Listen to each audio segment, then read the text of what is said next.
Hello guys, my name is Josue Guevara and this is Ariel, my co-host, and he's going to be helping me do this presentation on this research paper that I have been working on, and it's related to intergovernmental governments between the federal government and the states government.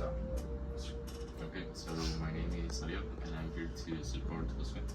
So tell me, why you have chosen this title? Tell me a little bit about your research study.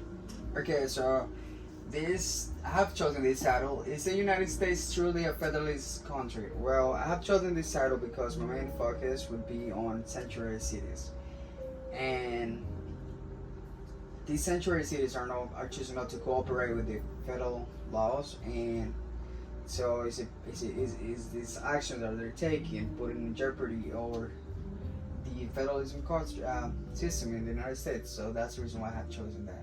Okay, so what are the sanctuary cities doing?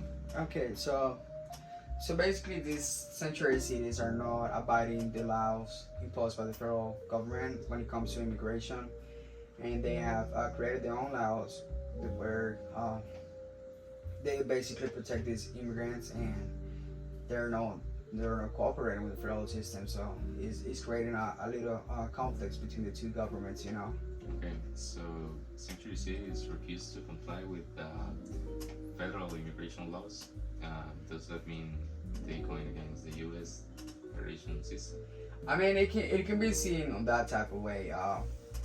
That's the reason why I'm doing this research study, because I wanna find out like what's happening in the intergovernmental relations between these two, because it seems to be that way. They're challenging this system.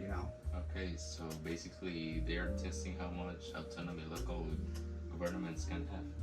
I think you can look at it in that type of way. It seems like they're testing to see how much autonomy they have, like what are the boundaries that they can be set up, when it comes to autonomy under local governments. So yeah, it can be seen as that type of way. So. Okay, so tell me about Jessica Bowman's Bosen's article, the federalism as a safeguard of the separation of powers. So this article, federalism as a safeguard of the separation of power, is it's a great article to conduct my research study, because Jessica Bowman in this article talks about how the sanctuary cities are affecting this federalism system. How they're not cooperating and perhaps putting in jeopardy. So she goes like in depth and talked about this and the sanctuary cities specifically. Okay, can you give me the methodology breakdown? Okay, for that I have chosen the quantity study design, where I'm gonna be gathering data from these sanctuary cities to see how, like, to try to find out like why are they choosing not to cooperate with these systems. Maybe gather information on the economic system, how it's impacting them, as well as the security, and I want to talk about that a little bit more in a little moment, and to see which laws are they breaking, and also to see how it's affecting the country as a whole. Okay, so what is exactly the importance of this research? Okay, so the importance of this research is based on the intergovernmental relations and the federalism system in the United States. So I think these sanctuary cities has been a topic of discussion for a little while, and I think it's important to find out like the reason why it is happening. Why are these states government are deciding to define the federal system, and according to the research and what is the outcome is going to be like. So maybe perhaps we can contribute to find a solution. Okay, let's explain some key concepts. Okay, so some of the key concepts I have chosen are based on dual federalism, which is where these two government has different type of power. We talked about earlier how these states are trying to define how much autonomy they have. But these two, we are going to be studying how these two governments have different powers and how they are implying those. For cooperative federalism, is a system where the two governments try to work with one another to find solutions, for these conflicts.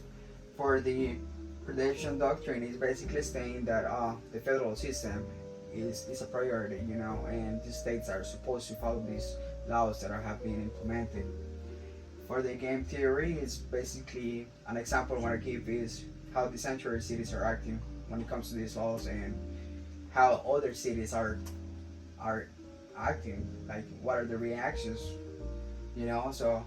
And for the centralization theory, it's basically where it states that to local governments are giving them a little bit more power, so that gives them freedom to choose or impose new laws. So I'm going to be studying this key concept to find out the reasons behind these actions they're taking, Okay, it's very interesting. Yeah, tell me about the public safety and the economy. Okay, so that's another topic I'm going to be talking about because I want to, after this research study, I'm going to be trying to find out, like, is this action that they're taking on the sanctuary cities are they're benefiting the city in an economic way, or like the public safety has increased, or vice versa, it could be a negative impact. So that's one of the main things I'm going to be talking about too as well. Okay, so solutions and the future. What's a solution in this conflict? I think a solution to this topic would be to have a cooperative dualism, where like the two governments are like working together to find a solution and just stay in conflict, because we want to stay with a strong federalism system, but we also want to understand where they're coming from, and that's one of the reasons I'm doing this research study. Okay, and tell me, can the U.S. learn from other countries or they not? Yes, that's one of the things I'm going to be doing research on as well. There's other countries that have the federalism system, and perhaps we can get into it to see some similar situations when things like this have happened. Perhaps like what are the solutions they have found. Maybe we can incorporate them into our country. Okay. To conclude, tell me, would you say that sanctuary cities are challenging the balance of the power in the U.S.?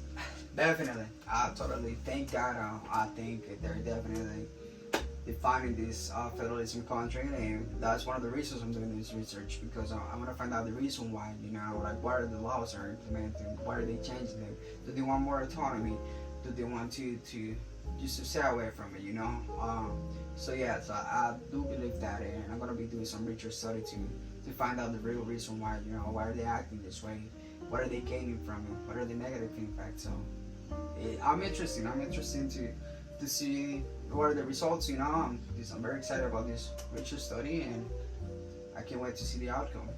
Okay, so Jose, thank you so much for your time and your very interesting information that you gave me tonight. The pleasure is mine. Thank you for helping me out, and I'll keep you in touch to see what happens.